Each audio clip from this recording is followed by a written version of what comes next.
Hello friends, subscribe button पर click करें और साथ दिए गए बेल आइकन पर भी क्लिक करें ताकि आपको मेरे चैनल की तमाम अपडेट्स वक्त पर मिल सके।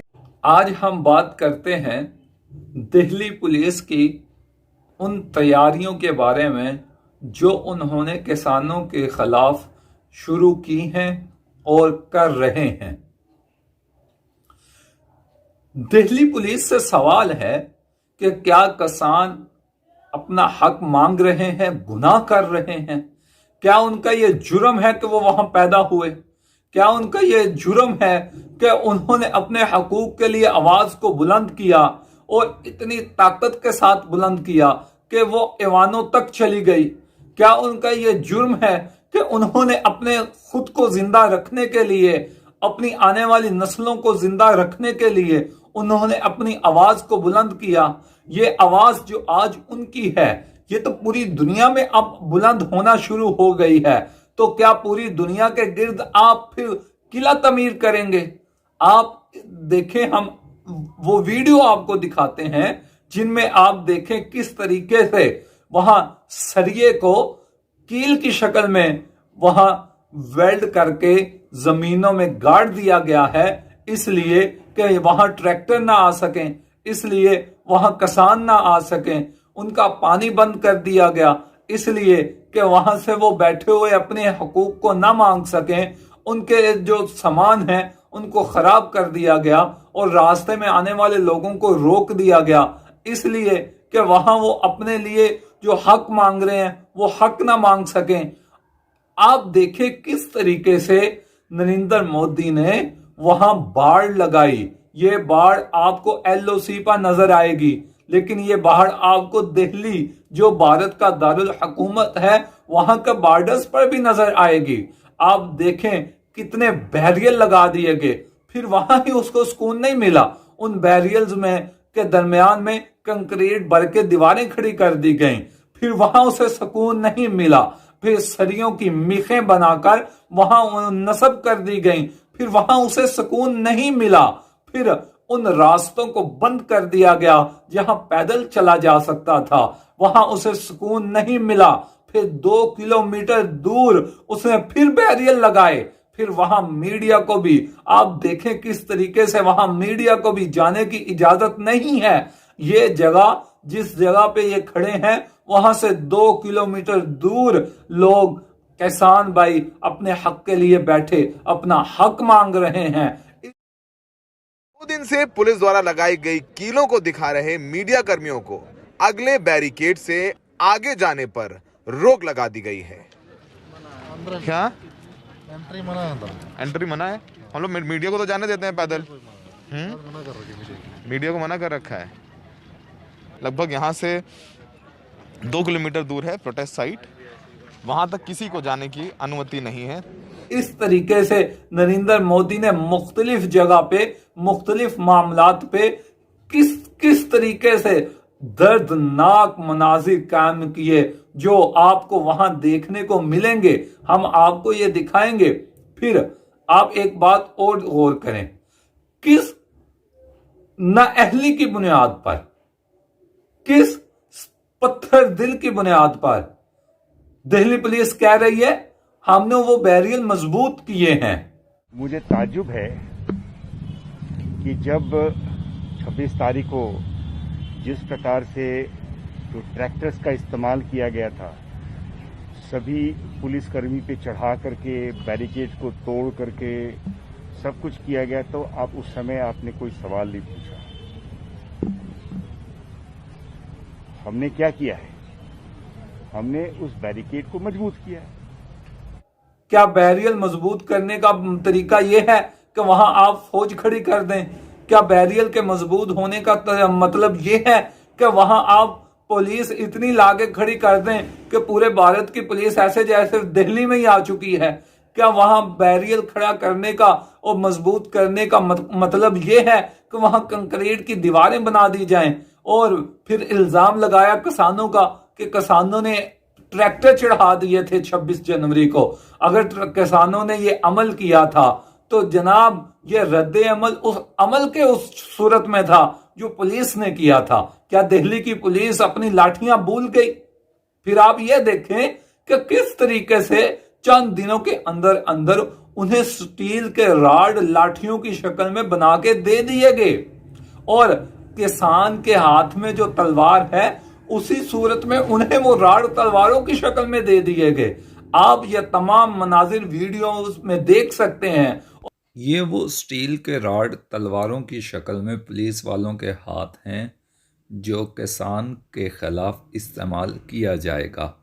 ये आखिर किसने डिज़ाइन तैयार किया, किसने इनको इतनी जल्दी ये मुहैया भी कर दिए?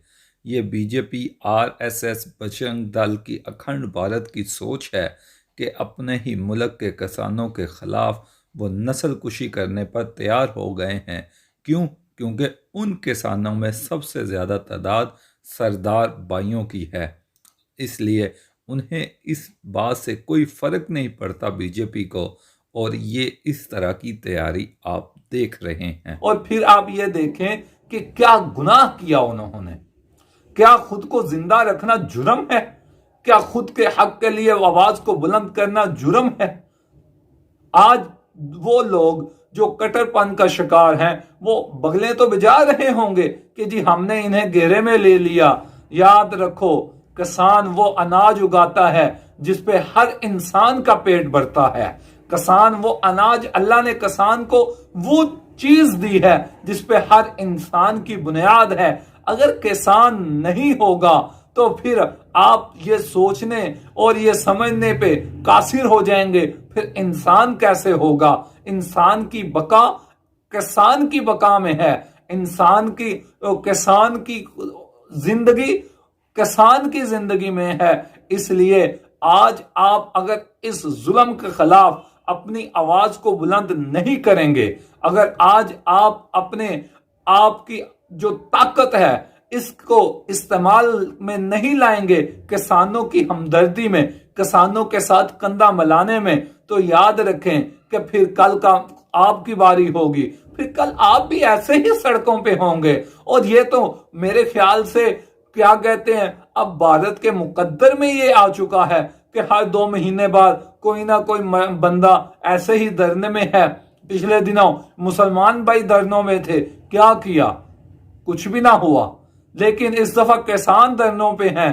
किसान जिस्म का मजबूत, इरादे का मजबूत, वो किसान जो जमीन का सीना चीर के अनाज को उगा लेता है, जो जमीन का सीना चीरना जानता है, वो किसान फिर हुकूमतों के सीने चीरना भी जानता है। अगर वो किसान जमीन से अनाज हासिल करना जानता है तो वो किसान अपने हकूक को मनवाना भी जानता है। अगर वो किसान रातों के अंधेरों में बिना खौफो खतरा अपनी जमीनों की देखभाल करना जानते हैं तो वो बिना खौफो खतरा अपने आने वाली नस्लों की देखभाल करने के लिए भी आवाज को बुलंद करते रहेंगे। लेकिन सवाल ये है कि इतनी मजबूत और इतनी दर्दनाक और इतने बड़े पैमाने पे बैरियल का लगाना, वहां खार तारों का लगाना, वहां सरियों को मीख की शक्ल में जमीन में गाड़ देना, आखिर क्या आप कहना चाह रहे हैं? आप करना क्या चाह रहे हैं? क्या आप किसानों की जिंदगियों की नस्ल कुशी करना चाह रहे हैं? क्या आप आंदोलन पे बैठे हुए किसानों को वही मार देना चाह रहे हैं कि आपने उनके पानी को बंद कर दिया गया? वाले बुजुर्ग आपको खाली बर्तन, खाली बाल्टियां, खाली नल दिखा रहे हैं। सड़कों पे बैठे ये सफेद दाढ़ियों वाले बुजुर्ग, इनका जुर्म तो सिर्फ अपना हक मांगना बन गया। सड़कों पे बैठे हुए ये सफेद बालों वाली बूढ़े बुजुर्ग और खवातीन, इनका जुर्म क्या अपनी औलादों की हिफाजत के लिए आवाज बुलंद करना हो गया कि आपने इनके गिर्द किलेदार दीवारें बना दी गई।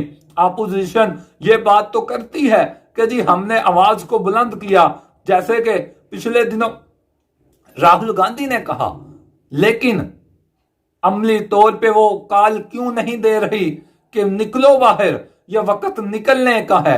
अपोजिशन जमातें अमली तौर पे अपने कारकुन को क्यों नहीं बाहर निकाल रही? क्या वो इन आंदोलनों को अपने मफादात के लिए इस्तेमाल कर रही हैं? अगर नहीं तो वो कॉल दें अपने लोगों को भी कि वो बाहर निकलें और आके ये किसान जो बॉर्डर्स पे बैठे हुए हैं इनका साथ दें। फिर हमें पता चलेगा कि आप अमली तौर पे हैं, वरना तो आप सियासी बयान दे रहे हैं। आके टीवी पे एक बयान दे दिया, एक ट्वीट कर दिया, ऐसे तो मामले नहीं चला करते। अमली तौर पे बाहर निकले, इन किसानों का साथ दें और अक़वाम मुत्तहिदा इस बात का नोटिस ले, अक़वाम मुत्तहिदा इस बात का नोटिस ले, ह्यूमन राइट्स वाले इस बात का नोटिस लें, OIC इस बात का नोटिस ले कि उन्होंने वहां बैठे हुए किसानों का पानी बंद कर दिया, वहां बैठे हुए किसानों के जो खाने पीने का सामान था उस पर पाबंदी लगा दी गई, उन तक पानी की रसाई को बंद कर दिया गया, उनकी बिजली वहां काट दी गई, उनके कपड़े धोने की मशीनों को वहां तोड़ दिया गया, वहां उनके जो आर्टिफिशियल तरीके थे, देसी तरीके थे पानी गर्म करने के, उनको खत्म कर दिया गया, उनकी पानी के जो पाइपलाइन थी उन्हें काट दिया गया। ये तमाम जुल्म हो रहा है। वहां कोई यजीद है, वहां कोई शिमर है, वहां कोई यजीद के पैरोकार हैं, वहां कोई शिमर की फौज है, वरना इंसानियत इतने जुल्म का मुतहम वो नहीं हो सकती। इंसानियत इस लेवल पे नहीं जा सकती कि वहां सफेद दाढ़ी वाले बुजुर्ग भी हैं, वहां सफेद दाढ़ी वाली माएँ भी हैं, लेकिन इन तमाम चीजों को पसे पुष्ट डाल के हुकूमत जो मोदी की शक्ल में है, ये असल में हिटलर की शक्ल है, हिटलर की नस्ल में से है, और वहां उन्होंने इस लेवल के जुल्म खड़े कर दिए कि वहां उनके लिए जिंदगी अजीरन बना दी गई है।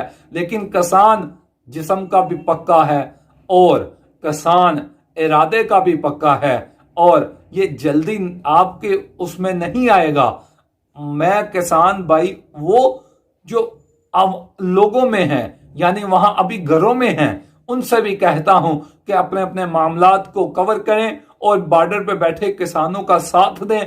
मैं उन लोगों को भी कहता हूं आज जिनका किसानी से कोई ताल्लुक नहीं है कि बाहर निकलो, कंधे से कंधा मिलाओ, ताकि तुम्हारे जो अगर तुम्हारा किसानी से कोई ताल्लुक नहीं है लेकिन तुम्हारे पेट में जाने वाला अनाज पैदा तो किसान ही करता है, आज वो अनाज खतरे में है, इसलिए किसान खतरे में है, तो लिहाजा किसान का साथ दें हर सूरत